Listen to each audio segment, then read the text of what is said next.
Bonjour et bienvenue dans Amis, le podcast où l'on redécouvre ma série préférée, Twin Peaks. Je m'appelle Anaïs Bordage et ça fait maintenant des semaines que je torture Marie avec cette série absurde et onirique à laquelle elle n'est pas toujours très réceptive. Comme David Lynch et Mark Frost, après la fin de Twin Peaks saison 2, on a voulu faire un petit break. Alors certes, un peu moins long, on n'a pas attendu 26 ans. Mais pour ne pas vous laisser démunis en attendant le retour d'Amis pour parler de Twin Peaks The Return, on vous a préparé ce petit épisode bonus dans lequel vous allez retrouver certains des meilleurs moments de notre saison. Vous y trouverez toutes les questions de Marie qui s'interroge face à cette série, toutes ses meilleures réactions, toutes ses prédictions, et vous le savez déjà, elle en a fait d'excellentes, des prédictions, et aussi toutes nos meilleures théories du complot. Il y aura aussi des témoignages de certains et certaines d'entre vous, et on a été vraiment très très touchés par vos messages. Donc voilà, on espère que ce petit épisode vous fera plaisir, et on revient la semaine prochaine avec Twin Peaks The Return, et je pense que ça va envoyer du lourd. Qu'est-ce que tu sais de la série ? Alors, De quoi ça parle ? je sais que c'est l'histoire d'une disparition de Laura Palmer. Et la question, c'est genre, qui a tué Laura Palmer ou qu'est-ce qui est arrivé à Laura Palmer ? Un truc comme ça. Et je sais aussi qu'il y a, comment il s'appelle, le mec qui jouait le mari de Charlotte impuissant dans Sex and the City. Et je sais qu'il mange des tartes à la cerise ou un truc comme ça, qu'il boit beaucoup de café. Oui. Et qu'il y a un diner, du coup. Enfin, ils sont au bord d'une route. Ok, sur l'intrigue, c'est tout ce que tu sais. Je sais aussi que dans la dernière saison, il y a un épisode où on traverse l'espace-temps continuum, je sais pas trop quoi, et qui visite des planètes ou je sais pas quoi. Un peu un truc comme The Tree of Life, mais version Twin Peaks, parce qu'une fois, tu avais écrit on avait fait un papier sur les meilleurs épisodes de l'année ou des 20 dernières années, et tu avais mis celui-là, et j'avais rien compris. C'est quoi, selon toi, les thèmes qui sont évoqués dans la série ? Je sais pas, moi, le travail la menuiserie peut-être, à travers la Log Lady. Honnêtement, j'en ai aucune idée, quoi. Mais t'es pas loin, hein. C'est vrai. Les thèmes, moi, je supposerais aussi que Cal Machin, il a une histoire d'amour avec la fille avec le rouge à lèvres rouge, ou une histoire où il est tenté, quoi. Mais peut-être que c'est elle qui a tué Laura Palmer. J'ai tendance à adorer les comédies et j'associe beaucoup Twin Peaks à quelque chose d'assez existentiel, un peu absurde, et c'est pas forcément ce genre d'œuvre qui m'attire naturellement. Et il y a un dernier niveau où il faut que j'admette, c'est un peu comme quand j'étudiais l'éco à Sciences Po, où j'ai jamais passé 10 minutes pour relire mes cours parce que je comprenais au fond de moi que j'allais être nulle. Et que je préférais me dire que c'était par manque d'investissement et de travail que j'étais nulle, et pas parce que je ne comprenais rien à rien à l'économie. Et c'est un peu ça avec Twin Peaks, où je me suis dit, si je le regarde jamais, je pourrais jamais dire que j'ai rien compris. Voilà. Parce que je suspecte que je ne vais rien comprendre. Mais qu'est-ce qui se passe ? Hein ? Pourquoi il y a un nain qui tremble ? My arms, man. J'ai l'impression d'être dans un trip sous acide.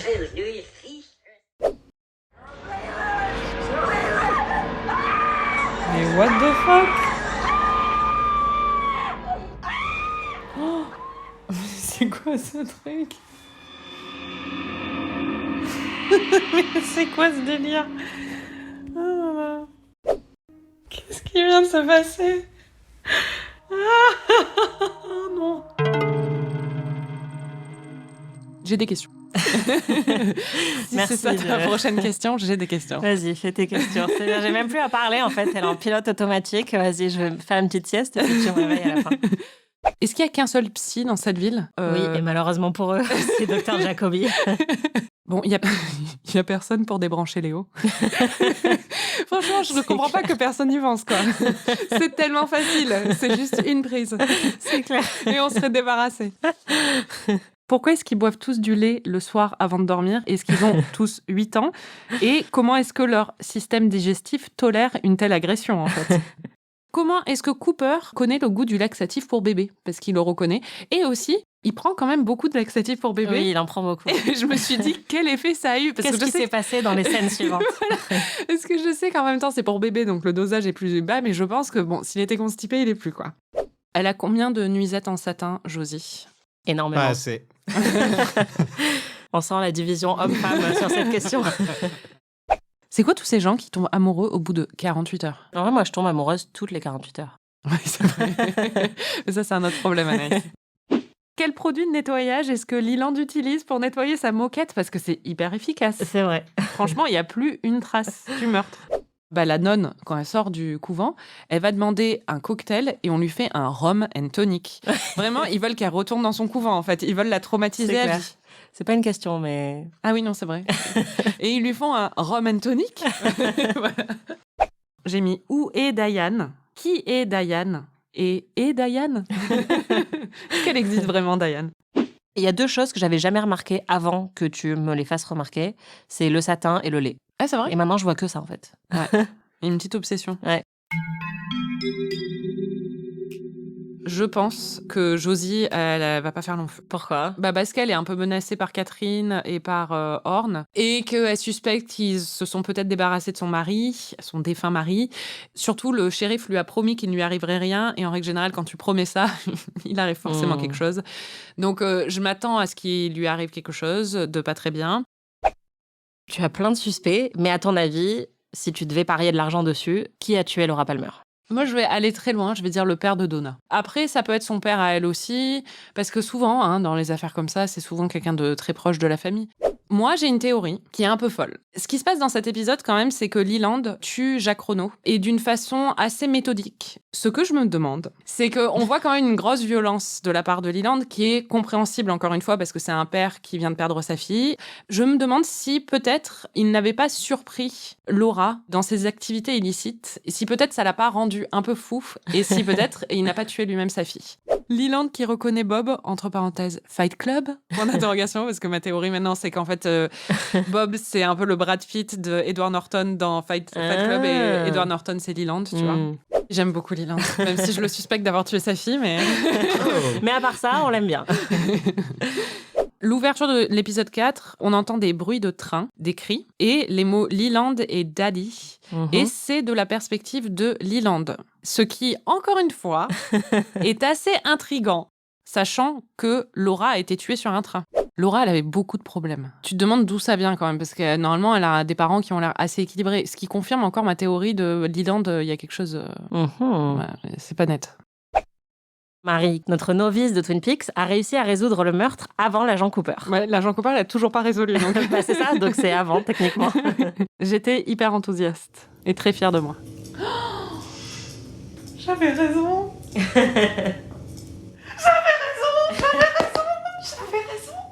Oh putain, j'avais raison.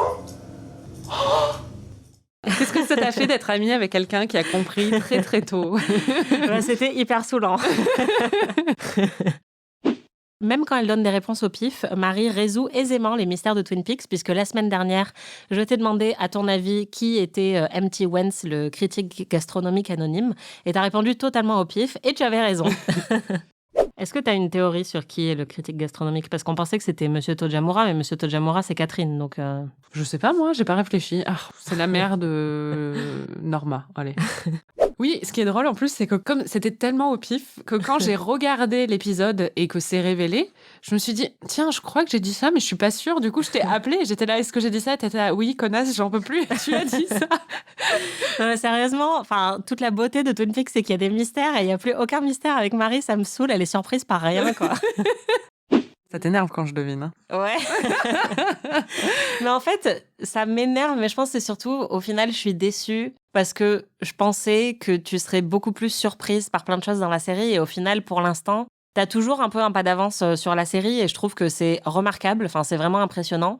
Mais du coup, moi déjà, je développe un complexe parce que je me dis, moi, j'aurais sans doute pas été aussi intelligente si ça avait été dans l'autre sens. Littéralement, moi, je comprenais pas ce qui se passait entre Joey et Rachel, quoi. Donc...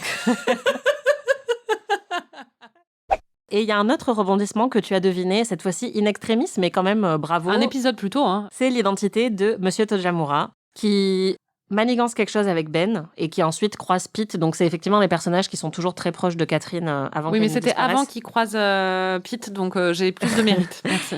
Vous voyez, quand elle dit qu'est-ce que ça te fait d'être amie avec... c'est juste hyper chiant, en fait. Parce que je peux même pas lui dire waouh, c'est impressionnant. Elle l'a déjà dit 5 fois elle-même.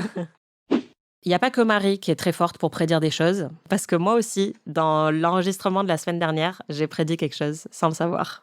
Putain. Non, mais ça coule. Quel enfer. Vas-y. Le cliffhanger à la fin de truc, c'est qu'on a le Covid, toutes les deux. Bon, laquelle des deux ira en réa? T'arrives pas avec ça. Attends. J'arrive pas à respirer tout d'un coup. Je me suis jinxée. Voilà, merci de m'avoir porté la choucomone. Salut Anaïs, salut Marie. Vous nous aviez demandé quelles étaient nos histoires par rapport à Twin Peaks. C'est une histoire qui commence début 2018. À l'époque, je connaissais pas du tout la série et il s'avère que je tombe follement amoureuse d'une fille un peu bizarre qui a un tatouage de bûche à la cheville et qui m'explique qu'elle est fan de Twin Peaks, tellement fan d'ailleurs que quelques mois plus tard, elle compte se rendre sur les lieux de tournage de la série et d'ailleurs qu'elle va m'emmener avec elle. Moi, pour pas être trop cruche une fois sur place, je me dis je vais voir de quoi il s'agit. Et c'est là que je regarde pour la première fois les 2 premières saisons de Twin Peaks. L'été arrive, on se rend effectivement sur place et on visite effectivement tous les lieux un peu emblématiques de la série. On va voir les restes de la scierie, le bureau de police, le grand hôtel et sa cascade. On va manger une part de tarte à la cerise au Double R. Et c'est vraiment un très beau voyage.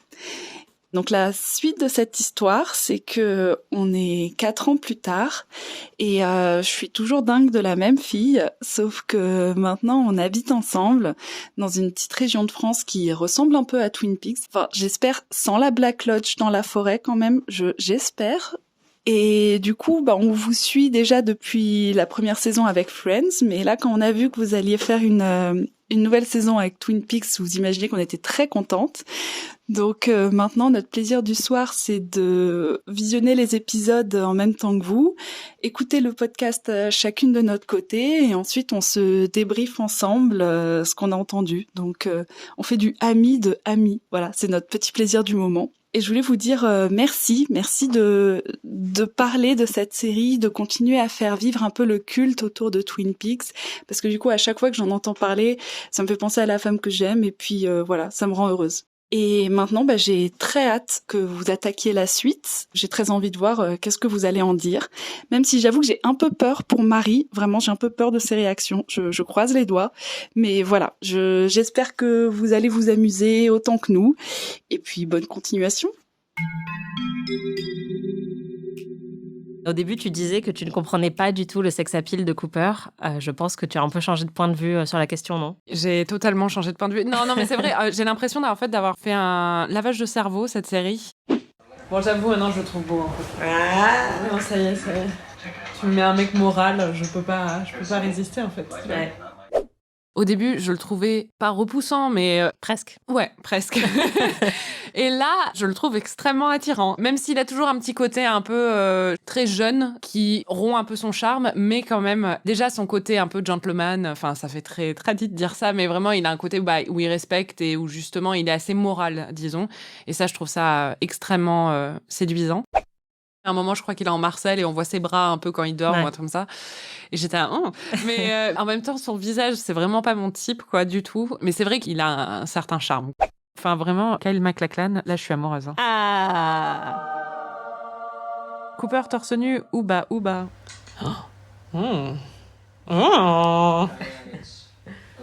Hello.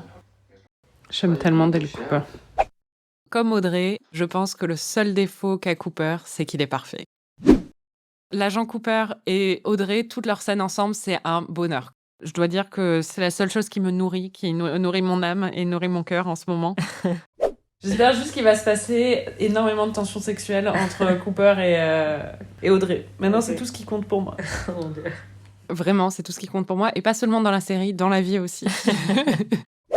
Cooper et Audrey. Et on est de retour sur le... Ah bah, ils m'ont... j'étais deprived pendant C'est vrai. des épisodes et des épisodes, là. Et là, la tension était à son comble. Hein. Ouais. Enfin, elle le chauffe clairement. Elle est amoureuse de lui. Oui. Et lui, Oui, je dirais pas qu'elle le chauffe, mais elle est... Non, elle est amoureuse de lui, quoi. Et tu sens qu'il a des sentiments, mais qu'il doit rester dans son rôle d'autorité.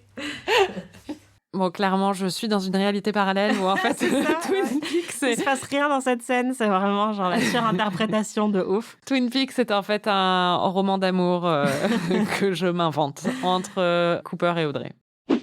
Cooper est accusé d'un truc ridicule, mais je m'en fous, en fait, parce que le plus important, c'est qu'Audrey lui fait un bisou.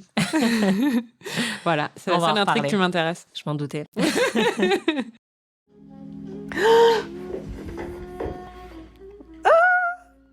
Il se passe pas grand-chose dans ma vie en ce moment. Non, mais là, vraiment, enfin, c'est rien, mais c'est tellement. J'ai eu envie de faire un petit jeu, en mode génie dans la lampe. En gros, je me suis dit que t'avais un jeton. T'as le droit de me poser une question sur le reste de Twin Peaks, à laquelle je dois répondre, et je peux donc te spoiler un truc de ton choix. Tu as une question, et tu dois très bien la choisir, parce que tu n'en auras qu'une. Est-ce que Audrey et Cooper sont tous les deux dans la saison 3 de Twin Peaks? Tous les deux ensemble? Est-ce qu'ils partagent des scènes dans la saison 3 de Twin Peaks? Non. Bon, bah j'abandonne, hein. On arrête le podcast. Non. Je note quand même que tu m'avais pas proposé cette option avant la résolution du meurtre de Laura. Bah non, parce que là, qui a tué Laura Palmer, merci quoi. Bon, on va passer à la minute théorie du complot. À ton avis, Marie, pourquoi Harold ne sort pas de chez lui? Alors moi, ma théorie, c'est qu'il a le syndrome du côlon irritable. Parce que... C'est pour ça qu'il quitte la pièce à un moment et m'a dit rentre et tout. C'est pour ça en fait. Ok, ouais. Parce que je me suis toujours demandé où il va parce que Oui, c'est ça. Mais c'est ce moment-là où je me suis dit qu'il avait le syndrome du il va côlon rendre des irritable. cassettes. Qu'est-ce qu'il fait en fait? Non mais exactement. Merci, tu as compris. Voilà. Le truc, c'est qu'en fait, déjà, il sort pas de chez lui parce qu'il a peur de pas avoir de toilette à l'extérieur. Très clairement, c'est ma théorie. Et ensuite, au moment où il embrasse, d'un coup, il doit s'échapper, mais c'est parce que d'un coup, ça se liquéfie quoi. Évidemment. Là, je pensais que t'allais dire genre ouais, il y a un truc dans les bois. Non. Il a le syndrome du côlon irritable, c'est sûr et certain.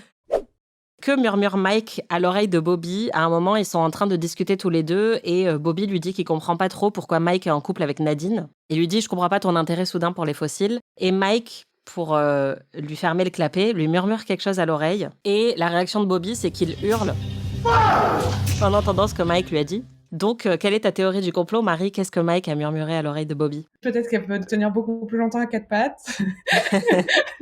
Ou sinon, j'étais là, peut-être qu'elle le pègue. Je pense qu'elle peut, par exemple, s'agripper à lui et il peut plus s'extraire d'elle, tu vois, par exemple. Je sais pas, mais... Non, ou alors il lui a dit qu'elle est capable de nouer des queues avec sa langue. Mais des vrais queues. Pourquoi Josie est une poignée? Quelle est ta théorie? Alors moi, ma théorie, c'est que quelqu'un dans la salle des scénaristes avait un business de poignées. Et que du coup, il a voulu faire un placement de produit dans cette scène et qu'ils se sont dit comment est-ce qu'on peut montrer cette poignée de tiroir de façon la plus puissante possible et la plus mémorable possible. Ils se sont dit on va enfermer quelqu'un dedans. Et toi, c'est quoi ta théorie du complot? Bah moi, je pense que une poignée, c'est quoi? Je rappelle que Anaïs a eu 20 en philo au bac. J'ai eu 19. J'ai menti longtemps en disant que j'avais eu 20, mais en fait, j'avais oublié. Moi, c'était ma légende d'Anaïs, c'était qu'elle avait eu 20. Mais j'étais persuadée que j'avais eu 20. Une poignée, c'est quoi? C'est un embout qui permet d'ouvrir, en l'occurrence un tiroir, qui permet d'ouvrir une porte, qui permet d'ouvrir un meuble, une ouverture vers quelque chose. Le bullshit que t'as dû étaler pendant tes copies à Sciences Po, quoi. Donc moi, je pense que ça reflète une ouverture vers l'au-delà, vers un autre univers. On sait qu'il y a plein d'ouvertures surnaturelles dans Twin Peaks, et moi, je pense que la poignée reflète ça, et qu'en fait, peut-être que via cette poignée, Josie incarne le passage vers une autre dimension.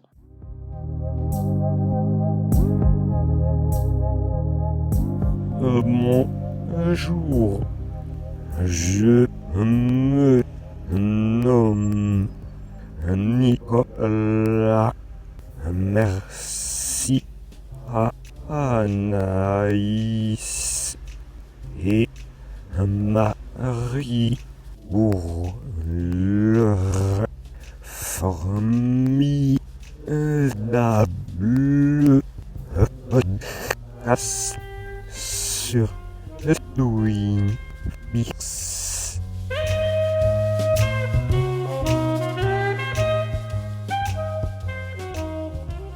Salut Anaïs, salut Marie, moi c'est Manu. Tout d'abord, je peux difficilement dissocier Twin Peaks de Mulholland Drive, un des films de David Lynch, parce que je pense que si je n'avais pas vu Mulholland Drive avant Twin Peaks, j'aurais sans doute eu beaucoup plus de mal en fait à rentrer dans Twin Peaks. Twin Peaks, c'est plus globalement David Lynch. Pour moi, c'est une fenêtre d'ouverture, c'est un accès vers quelque chose que je connaissais pas, vers de l'onirisme, vers une certaine forme de poésie, de pastiche aussi, qui va traiter du rêve, de la métaphysique, de plein de choses un peu cheloues, de la bizarrerie que je n'avais jamais vue au cinéma. Et David Lynch m'a préparé en fait vers une culture un peu plus complexe aussi, m'a ouvert l'esprit sur ce qui était possible de voir dans un film et ce qui est aussi extraordinaire et complexe à la fois. Ça m'a donné envie de voir, d'apprécier ce qui a été créé après, les Lost, les Leftovers, toutes ces séries aussi assez autorisantes qui se sont inspirées de David Lynch. Je pense qu'il a installé dans mon cerveau et dans la pop culture une marche vers quelque chose de différent, de novateur, mais aussi quelque part de radical. C'est ça que j'aime beaucoup. Mais en tout cas, je vous embrasse et j'espère vous écouter très bientôt. Dans l'épisode 2, on a droit à une des répliques les plus cultes de tout Twin Peaks. C'est le moment où Cooper goûte le café de Twin Peaks pour la première fois. Oui, et ça, j'avais oublié de le dire dans l'épisode précédent, mais je le connais, cette réplique. Donc, je l'ai, pendant que j'ai regardé l'épisode, je l'ai dite à voix haute avant qu'il la dise. Donc, wow. Mais en fait, je me suis un peu trompée parce qu'il dit « a damn fine cup of coffee » et j'ai dit « a damn good cup of coffee ». You know, this is, excuse me, A damn good cup of coffee. a damn fine cup of coffee. Et si vous êtes fan de séries, n'oubliez pas de vous abonner à notre autre podcast PIC TV où on analyse l'actualité des séries. Et où vous pouvez entendre la fameuse réplique de Cooper dans le générique. C'est pour ça que je la connais.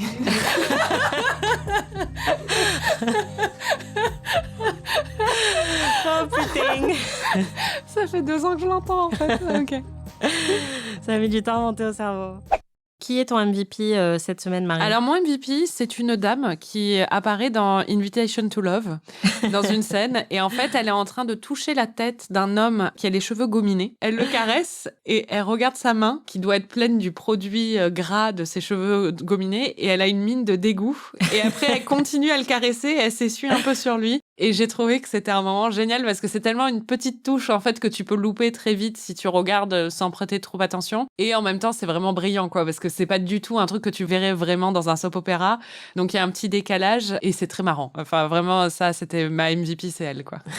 Et toi, c'est qui ? Moi, c'est le lama. À chaque fois, tu nous prépares un petit résumé des épisodes que tu viens de voir. Alors, en 1 minute, est-ce que tu peux me dire ce qu'il s'est passé dans ces épisodes 5 et 6 ? Alors, Jared a décidé de pas suicider et il a changé son testament pour léguer les tours à Jade au lieu d'Emeraude. J'ai mis 10 secondes à comprendre de quoi tu parlais. Mais Emeraude a découvert le pot rose, je vais pas continuer. Donc là, tu nous fais comme Lucy, c'est-à-dire Voilà. que tu nous racontes Invitation to Love au lieu de raconter ce qui se passe vraiment. Mais j'ai vraiment envie de voir Invitation to Love.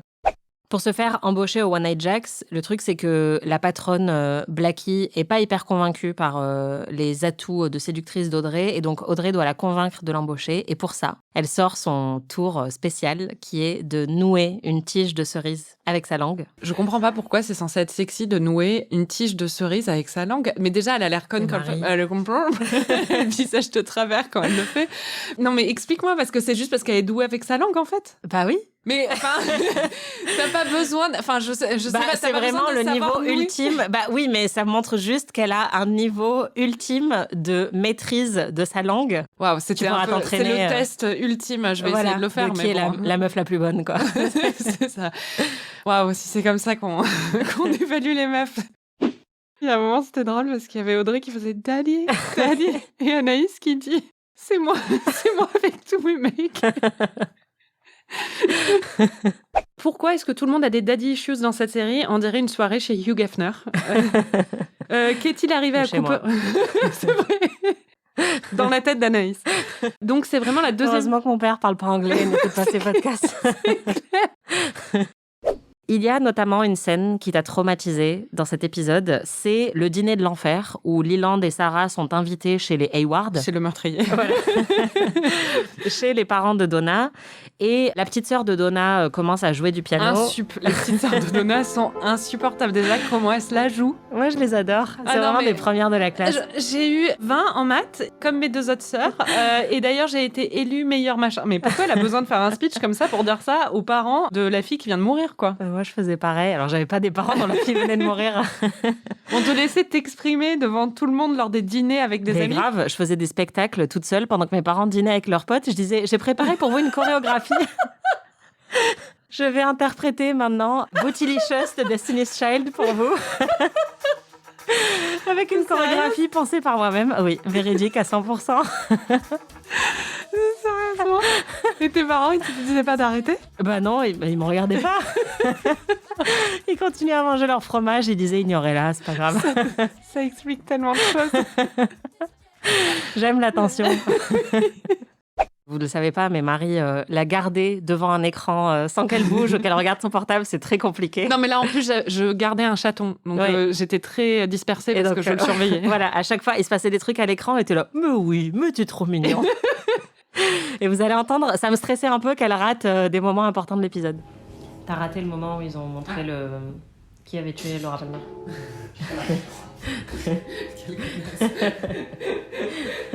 Tu devais être insupportable. En même temps, si tu me donnais autant d'attention que t'en as donné à ce chat... Ou à Twin Peaks, parce que moi, je m'en fiche, mais... Non, mais attends, je détournais le regard pendant une demi-seconde et je me faisais engueuler, quoi. Quand je me suis lancée dans cette aventure, Putain. Je pensais avoir signé pour des heures de scènes absurdes, pour des épisodes lents et incompréhensibles, pour des rêves chelous, des tartes à la cerise, des paysages pluvieux et peut-être quelques voyages interplanétaires ici et là. Je pensais que j'allais m'ennuyer, je pensais que j'allais me sentir stupide et dépassée, mais je ne pensais pas, franchement, que j'allais me retrouver face à la scène la plus traumatisante de l'histoire de la télé, un moment si cruel et tordu qu'il va me hanter jusqu'à la fin de mes jours. Je veux bien entendu parler de New Shoes. Alors, New Shoes, c'est le nouveau slogan de Léo qui passe ses 2 épisodes à baver son porridge C'est horrible. pendant que Shelly et Bobby se roulent des pelles sous ses yeux. C'est vraiment horrible. Et pourtant, j'ai très peu de sympathie pour lui. N'oubliez pas, si vous avez besoin de vous maquiller ou de vous coiffer, vous pouvez toujours utiliser Léo comme porte-miroir. Oui, je l'avais dans mes notes. Il est hyper pratique. C'est vrai. L'autre, c'est sûr, il peut marcher depuis des semaines et il se foutait de sa gueule pour aller voir.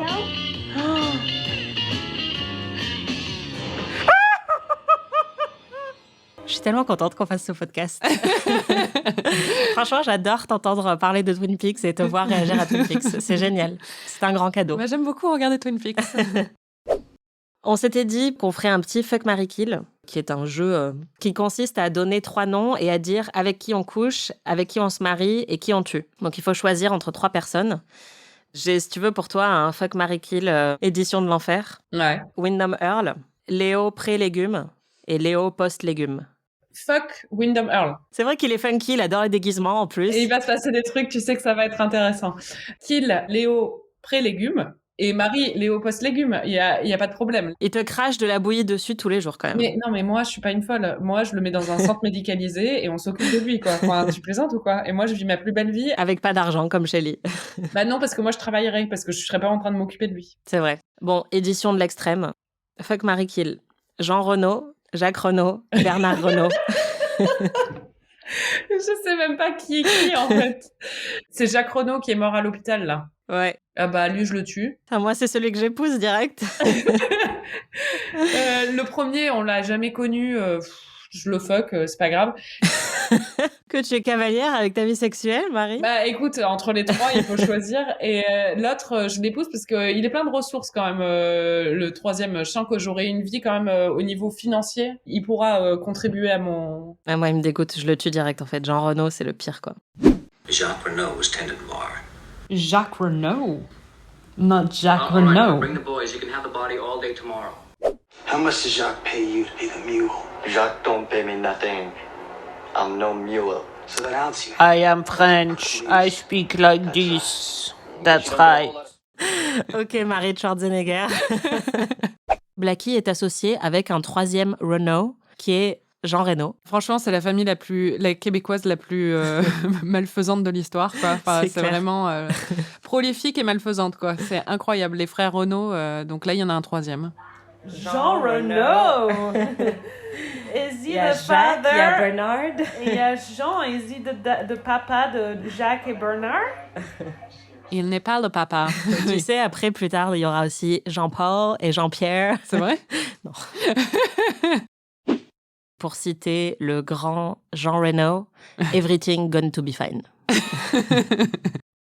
Dans mes notes, j'ai écrit Josie, c'est vraiment une tepu. No, Pete. Listen, the police want answers and I have to tell them something. Oh, honey. Elle est insupportable. Elle est insupportable. Genre, Josie, elle a grandi à Hong Kong et elle sait pas parler anglais. Moi, je pense qu'il y a anguille sous roche là, tu vois. Parce qu'à Hong Kong, quand même, c'est une des langues principales, c'est l'anglais. Et le fait qu'elle se trompe sur toutes ses expressions et tout ça, je pense qu'elle surjoue un peu sa non-maîtrise de la langue. C'est un peu la Jane Birkin de Twin Peaks. Tu te dis, au bout d'un moment, meuf, tu sais parler, en fait. Tout ce qui se passe avec Josie, je comprends pas. J'ai revu cette série des milliards de fois. À chaque fois, je suis là, mais quoi? Mais qu'est-ce qui se passe avec Josie? Je m'en fous de ouf, en fait. Vraiment, Pour moi, c'est le pire de Twin Peaks, quoi. Pour moi, James est pire que Josie, quand même. Ah ouais? Mais James, vraiment, on va l'entendre, mais je n'en pouvais plus. Mais dès le début, dès que j'ai revu sa sale tronche, je me suis dit, mais qu'est-ce qu'il fout là, quoi? Oh non, pas lui. Moi, j'aimerais bien qu'on fasse une théorie du complot quand même sur pourquoi toutes les meufs sont amoureuses de James. Ah non, mais je ne comprends pas. Enfin, vraiment, c'est peut-être parce qu'on dirait un mur blanc sur lequel projeter tout ce que tu peux, mais je sais pas. Enfin, le mec est inintéressant au possible. Clair, surtout son front. James écrit les cartes postales les plus chiantes de l'histoire. Tu m'as fait rire pendant le visionnage où tu imaginais que James, que la carte postale de James avec plein de fautes d'orthographe. Qui dit bonjour Donna. Je suis au Mexique. Mon Dieu. Au moins, Dick Tremaine et Andy et Lucy ont la gentillesse de ne pas être là très souvent. James est là pour un bon quart de chaque épisode de cette série d'épisodes. Pourquoi ? Bon, James, on l'a dit, est malheureusement toujours en vie. Et toujours dans cette série, je n'en peux plus. James, il est dans la saison 3, tu peux me le dire ça? Oui. Ah non. Non. Bienvenue dans l'émission où tous les pires cauchemars de Marie se réalisent. Oh là là. Oh mon Dieu, quel enfer.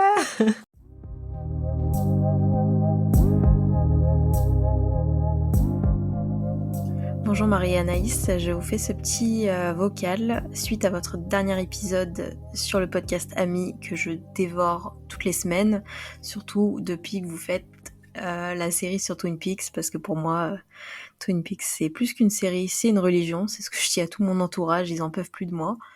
Alors c'est vrai que Twin Peaks ça a eu un impact très fort dans ma vie depuis que j'ai commencé à regarder l'épisode, je me souviendrai toute ma vie. Mes parents étaient en train de regarder parce que mes parents sont de vrais fans de Twin Peaks, donc c'est grâce à eux que j'ai découvert.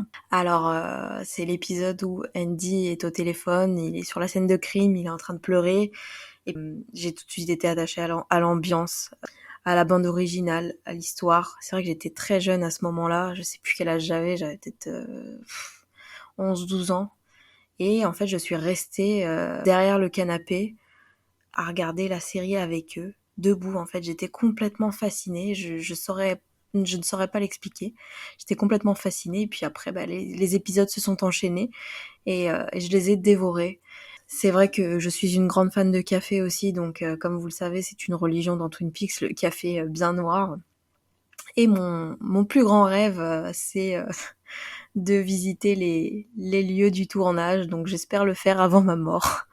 Donc voilà, j'espère que cette petite note vocale va donner envie aux gens de regarder cette magnifique série, et puis bravo encore pour votre analyse plus que constructive de la série. Étant une grande fan, j'en ai moi-même appris beaucoup de choses, donc merci à vous deux. J'étais surprise par le niveau de cruauté de cette mère qui est capable d'écrire une critique gastronomique négative sur le restaurant de sa fille. C'est horrible. J'admire sa déontologie. Bravo. C'est comme la femme de Blanquer qui anime un débat. Exactement. C'est la Exactement, moi je trouvais ça hyper déontologique. Le seul truc qui n'est pas déontologique, c'est de ne pas signaler qu'il y a un conflit d'intérêts. Et à la place de la mère de Norma, comme à la place de la compagne de Blanca, j'aurais dit non, en fait, donner ce gig à quelqu'un d'autre. Mais bon, bref, on va s'abstenir de tout commentaire politique. C'est comme quand t'as un crush sur un prof beaucoup plus vieux. En fait, dans l'imaginaire, c'est fun, mais dans la réalité, c'est ultra glauque. Là, ça aurait pas été ultra glauque, mais ça aurait quand même pas été... Big up à Brigitte.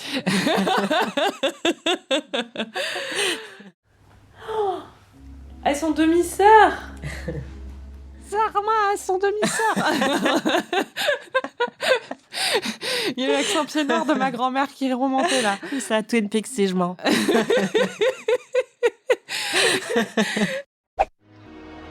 I'm a virgin. I want you to make love with me.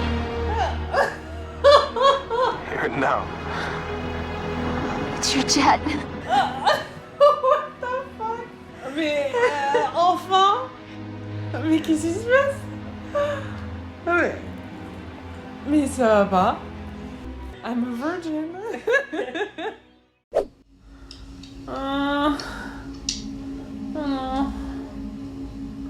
Non, non, non.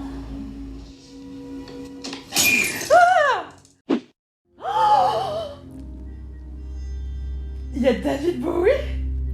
Oh mon Dieu. Sérieux? La meilleure réplique. Il ne pouvait y en avoir qu'une.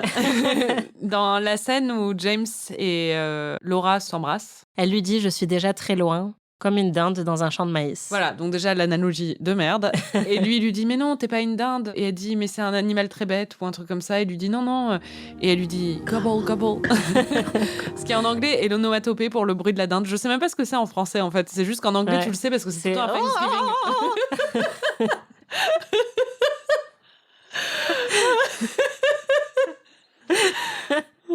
Voilà. Je suis très forte pour imiter la dinde.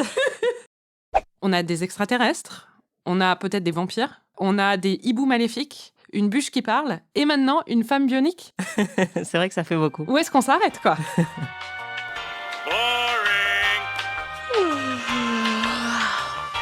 C'est nul! Je prends toujours beaucoup de plaisir à regarder la série. Pour l'instant. Mais arrête de dire ça, elle est toujours en train... Tu veux pas te jinxer, donc tu fais que prédire que je vais pas aimer, quoi.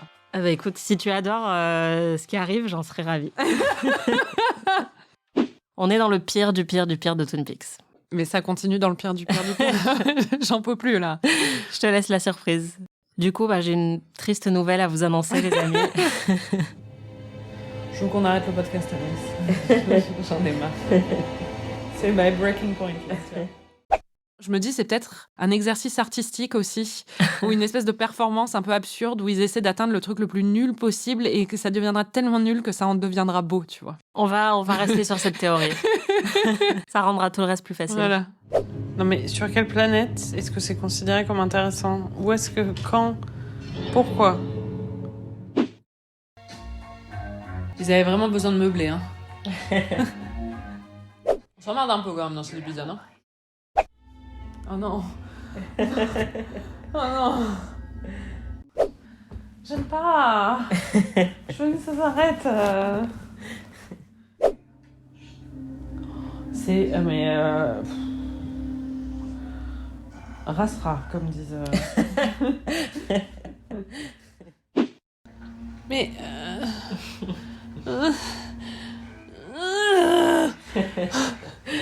C'est tellement frustrant.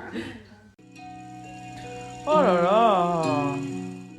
Ah, il a un pink eye, Eckhart. Il a une conjonctivite, l'acteur. Ah ouais? Ouais, il a un œil tout rose.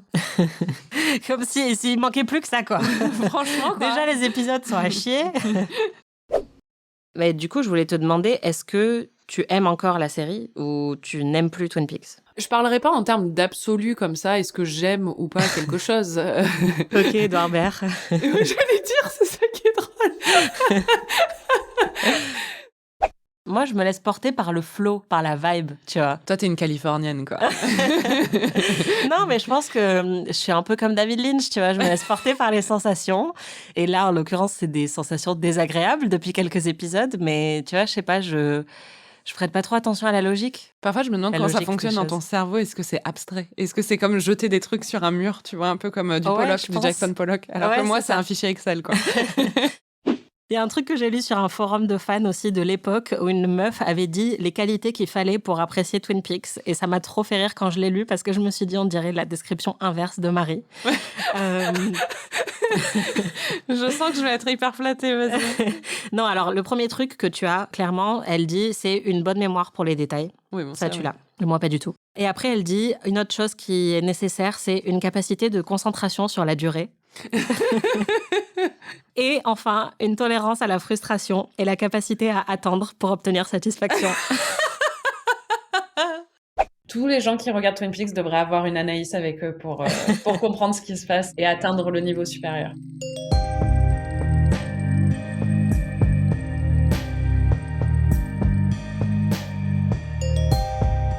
Merci d'avoir écouté ce petit épisode bonus. Vous pouvez retrouver tous les épisodes d'Amis sur slate.fr ou votre plateforme de podcast préférée. Notre prochain épisode couvrira le grand retour d'Amis avec Twin Peaks The Return, épisodes 1 et 2. Si vous découvrez Twin Peaks ou Twin Peaks The Return en même temps que nous, n'hésitez pas à partager vos impressions sur les réseaux sociaux. Si vous avez aimé cet épisode bonus d'Amis, on aimerait beaucoup que vous nous laissiez 5 étoiles et un petit commentaire. Et bien sûr, n'oubliez pas de nous hyper auprès de tous vos amis. Salut! Amis est un podcast d'Anaïs Bordage et Marie Telling, produit et réalisé par Slate.fr sous la direction de Christophe Caron et Benjamin Ours. Production éditoriale, réalisation et montage, Aurélie Rodriguez. Musique, Victor Benamou.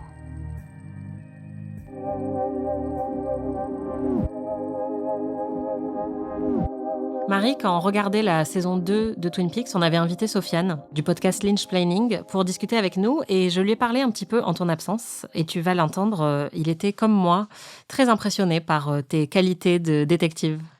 Est-ce qu'il y a des trucs qui t'ont surpris dans les réactions de Marie ou dans ses prédictions? En fait, je me suis rendu compte d'un truc, parce que moi, ça fait longtemps que je l'ai découvert, qui a tué Laura Palmer. Et je me suis rendu compte que dans ces épisodes-là, ils donnent pas assez de fausses pistes. Ils te mettent qu'une seule piste. Quand l'épisode commence avec Daddy, machin, lui qui dit qu'il connaissait Bob, tu vois qu'il a perdu un peu les plombs, ses cheveux sont devenus blancs. Enfin, tu commences à te dire...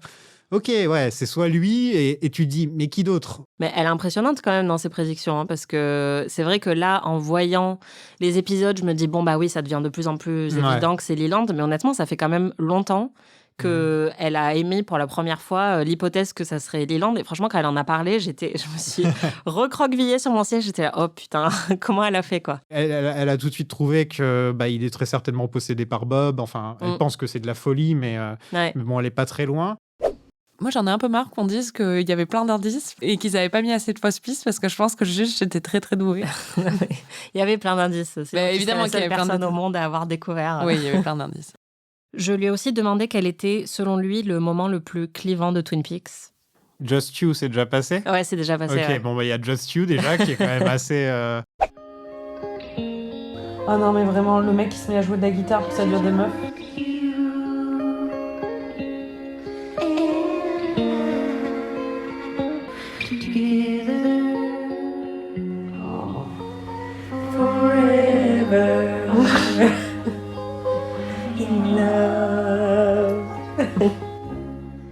Et pourquoi il y a un interlude musical là? Oh là là. Ah, Josie qui se transforme en poignée de porte. Ouais.